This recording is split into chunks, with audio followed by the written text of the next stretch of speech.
आपकी एक बहुत बड़ी खबर सामने आ रही है। खेरसोन से बड़ी खबर है। खेरसोन पर रूस की आर्मी ने बमबारी की है और यूक्रेन का यह दावा है कि इस बमबारी में यूक्रेन के 2 लोगों की मौत हो गई है। यूक्रेन का यह बड़ा दावा है कि बमबारी में 2 महिलाओं की मौत हुई है। यूक्रेन ने आरोप लगाया है कि रूस नागरिक ठिकानों पर हमला कर रहा है। जंग के बीच में जेलेंस्की के हेडक्वार्टर से कई फाइल्स लीक हो गई हैं और एक ऐसे स्कैंडल का पता चला है जिसमें जेलेंस्की ने अमेरिका से मिलने वाली आर्थिक मदद में करोड़ों डॉलर्स का घोटाला कर दिया है। इस घटना ने अमेरिका में हड़कंप मचा दिया है।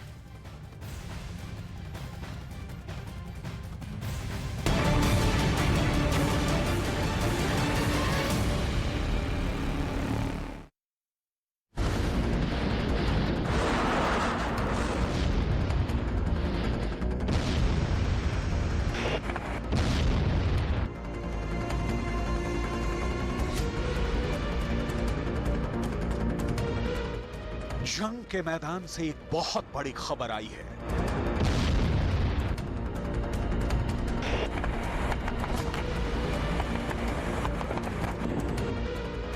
एक ऐसी खबर कि बाइडेन के पैरों तले जमीन खिसक गई है। कुछ ऐसा हो गया जो नाटो ने कभी सोचा भी नहीं था। इतना बड़ा स्कैंडल कि अमेरिका की खुफिया एजेंसियों के अधिकारियों को कानों कान खबर नहीं लगी।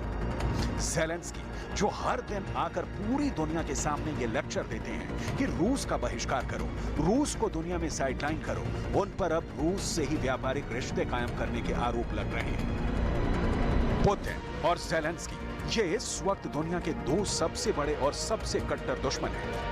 अगर कोई ये कहे कि जेलेंस्की की सरकार तेल खरीद रही है और रूस की कंपनियां जेलेंस्की को तेल बेच रही हैं, तो शायद ये जानकर आपको हैरानी होगी, लेकिन ये बहुत बड़ा पर्दाफाश हुआ है। दावा ये किया जा रहा है कि खुद जेलेंस्की की सरकार ही रूस की कंपनियों से तेल खरीद रही है और ना सिर्फ तेल खरीद रही है बल्कि तेल डिस्काउंट में खरीदकर अरबों अमेरिकी डॉलर का घोटाला भी कर रही है। आखिर इस घटना का सच क्या है? कैसे इस नए घटनाक्रम के बाद अमेरिका के अंदर बाइडेन पर ही सवाल उठ रहे हैं, ये सब कुछ आपको बताएंगे। लेकिन पहले देखिए ये तस्वीरें। यूक्रेन के जंगी मैदान में ये यूक्रेन के टैंक दौड़ रहे हैं। इन टैंकों से निशाना रूस के सैनिकों पर लगाया जाएगा। यूक्रेन के ये टैंक रूस के सैनिकों को खत्म करेंगे। लेकिन क्या आपको ये भरोसा हो पाएगा कि जिस टैंक का इस्तेमाल रूस को हराने के लिए यूक्रेन कर रहा है, उस टैंक में भी तेल रूस की कंपनियों का ही है? दरअसल ये जानकारी दी है दुनिया के एक बड़े और मशहूर पत्रकार सीमोर हेर्स ने। जेलेंस्की रूस से ईंधन खरीद रहे हैं। जिस देश के साथ जेलेंस्की युद्ध कर रहे हैं, उसी देश से जेलेंस्की तेल भी खरीद रहे हैं। इस खबर के बाद बाइडेन बेचैन हो उठे हैं। आखिर दुश्मन से ही कोई कैसे सौदा कर सकता है? लेकिन बात सिर्फ इतनी नहीं है। पत्रकार सीमोर हेर्स ने इससे भी बड़ा दावा यह किया है कि जेलेंस्की की सरकार ने अमेरिका से मिल रही आर्थिक मदद में घोटाला कर दिया है। दरअसल अमेरिका ने तेल खरीदने के लिए यूक्रेन को कैश डॉलर्स दिए थे, लेकिन जेलेंस्की की गवर्नमेंट ने तेल खरीद में ही $400 मिलियन यानी 3200 करोड़ रुपए का घोटाला कर दिया। दरअसल यूक्रेन की अर्थव्यवस्था तो युद्ध की वजह से पहले ही डूब चुकी है। यूक्रेन के पास इतना पैसा भी नहीं है कि वो अपने टैंकों में तेल भरवा सके। ऐसे में अमेरिका ही यूक्रेन को मदद कर रहा है और यूक्रेन की सरकार को करोड़ों अरबों डॉलर्स दे रहा है। लेकिन जेलेंस्की और उनकी सरकार ने बड़ी ही चालाकी से रूस की कंपनियों से डिस्काउंट में तेल खरीदा और इस डिस्काउंट के बाद जो पैसे बचे उसकी बंदरबाट कर ली।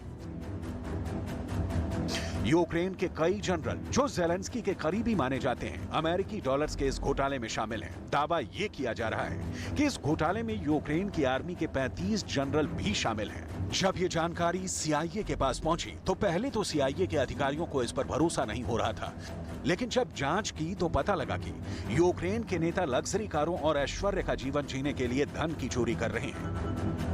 सबसे ज्यादा चौंकाने वाली बात यह है कि एक तरफ अमेरिका दुनिया में रूस को अलग थलग करने के लिए एक्शन लेता है। यूरोप के कई देश पूरी दुनिया से यह आह्वान करते हैं कि रूस से तेल ना लिया जाए, लेकिन जेलेंस्की की सरकार खुद ही रूस की कंपनियों से तेल खरीद रही है।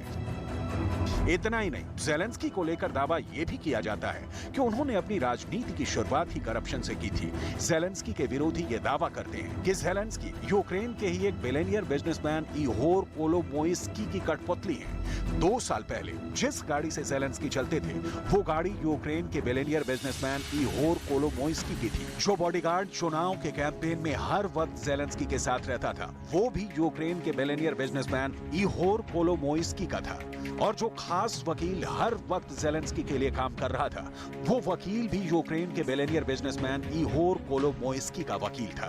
फोर्ब्स पत्रिका के मुताबिक ज़ेलेंस्की की कुल संपत्ति करीब 240 करोड़ रुपए है। लेकिन क्या कोई भी हास्य कलाकार अभिनय से इतना पैसा कमा सकता है? दावा किया जाता है कि लंदन, इटली और अमेरिका के मियामी में ज़ेलेंस्की की बड़ी-बड़ी संपत्तियां हैं। साल 2021 के अक्टूबर महीने में जब पेंडोरा पेपर्स लीक हुए और 1 करोड़ 19 लाख दस्तावेज लीक हुए, तो ये पता चला कि ज़ेलेंस्की बहुत बड़े पैमाने पर भ्रष्टाचार में डूबे हुए हैं। पेंडोरा पेपर्स के मुताबिक ज़ेलेंस्की और उनके पार्टनर्स ने भ्रष्टाचार के लिए ब्रिटिश वर्जिन आइलैंड्स, बेलीज और साइप्रस में स्थित कंपनियों का इस्तेमाल किया। पेंडोरा पेपर्स के मुताबिक ज़ेलेंस्की ने खुद की साफ सुथरी छवि रखने के लिए अपने नाम से संपत्ति खरीदने से परहेज किया, लेकिन ज़ेलेंस्की के पार्टनर्स ने खूब जमकर संपत्तियां खरीदी। ये तस्वीरें लंदन की बेकर स्ट्रीट में चैल फॉन्ट कोर्ट की इमारत की हैं और यहीं पर ज़ेलेंस्की के पार्टनर सेहरी शेरिफ ने एक अपार्टमेंट लिया है। अक्टूबर 2021 में इसी जगह पर ज़ेलेंस्की के खिलाफ विरोध प्रदर्शन हुआ था।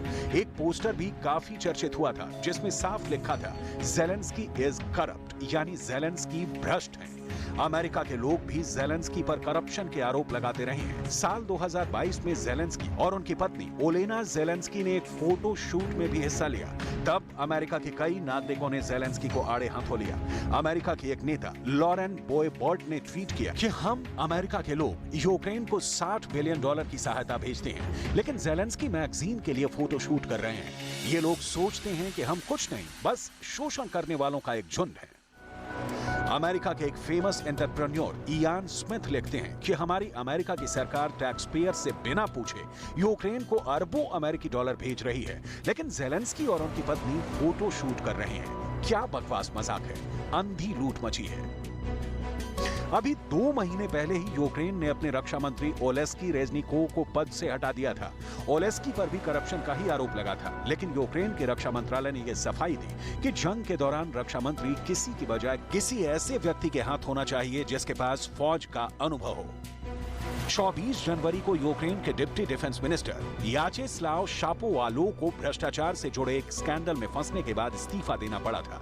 इसी स्कैंडल के चलते बाद में ओलेस्की रेजनिकोव को भी हटाया गया। करप्शन के ही मामले में ज़ेलेंस्की 15 अफसरों को भी बर्खास्त कर चुके हैं। अब आगे आने वाला समय ज़ेलेंस्की के लिए मुश्किल भरा हो सकता है, क्योंकि अगर अमेरिका की जनता ही युद्ध के खिलाफ खड़ी हो गई, तो अमेरिका के राष्ट्रपति को भी युद्ध खत्म करना होगा और जीत पुतिन की हो जाएगी।